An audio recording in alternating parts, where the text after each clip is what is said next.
And they're down with VB at the Beacon Hill studio.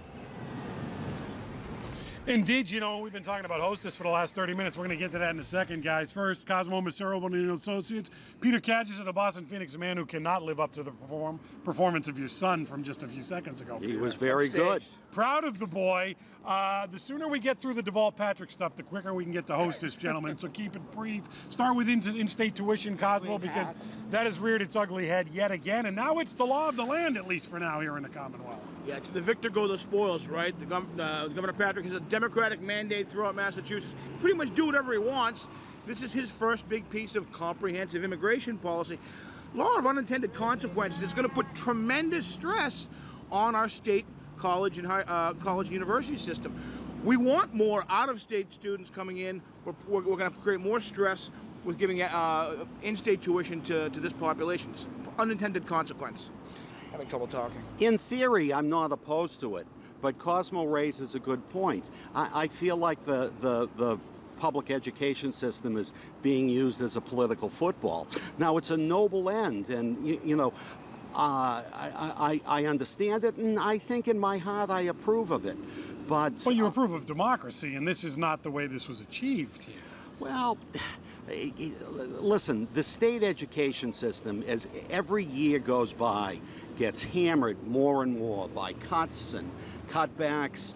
And did you just say gets hammered? Because there is a moratorium on the rest of the year using hammered. Elizabeth Warren took that off the board. Okay, it's just that this is the refuge of the middle class.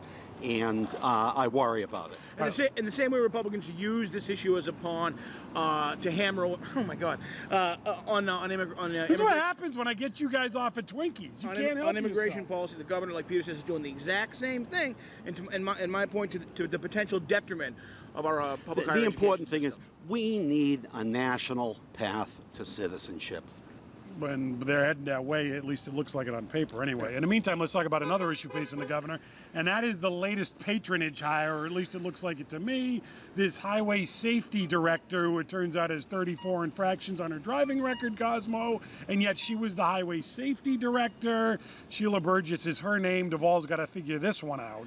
Yeah, I gotta wonder, however she wound up in the position after 5 years, she must have earned some merit for the job she's doing.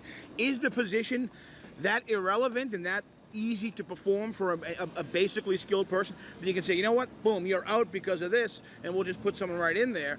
Understandably, her driving record doesn't match up with a highway safety position. But I wonder what's the requirements of that job anyways?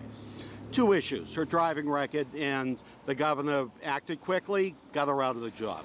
Good for him.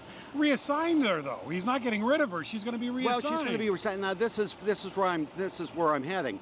I think any of these mid-level people that pop up under negative circumstances in the news, we should immediately, we being the government, should immediately assess: do we need this job? Remember the governor about 3 years ago, Cosmo, talking about budget cuts, saying we've cut all the fat. Now we're cutting muscle.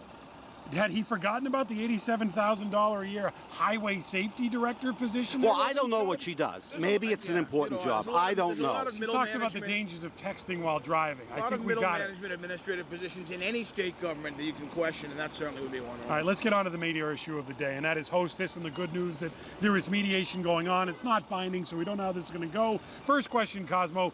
Did you run out and stock up on Hostess for your kids' sake, if not for your own? Sad to say I didn't. I didn't take the warning seriously enough, and now, you know, we're in a position where my kids are going to have to go without for some period of time. Forever? No way. That brand will survive in the hands of some other company, if not Hostess. But it's a Twinkie-free zone for quite a while.